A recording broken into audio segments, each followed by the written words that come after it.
put together a newspaper in which they get all of the subscribers because you'd be crazy to get your news from a propaganda source when there was a real source. So hopefully, courageous people will recognize it's not as hopeless as we are led to believe. A single exception can change the whole dynamic. I'm actually quite shocked at the impact that Elon buying Twitter, now called X, has had on so many things.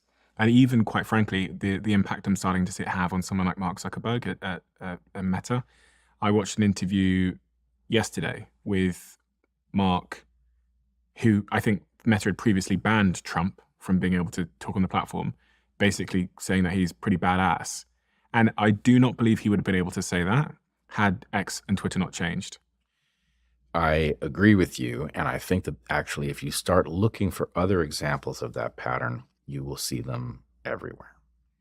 There are certain things that once had magical power that no longer do.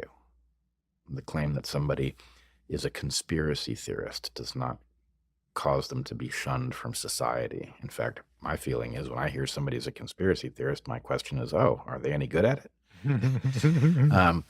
But the same thing is true for the idea of an anti-vaxxer, right?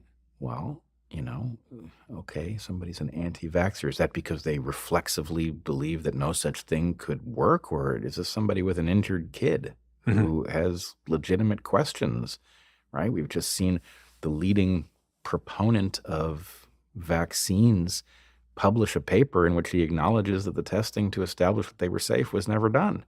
So we're living in a whole different world, and I think it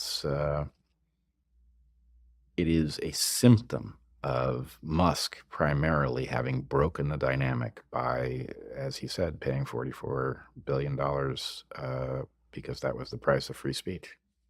You mentioned AI there.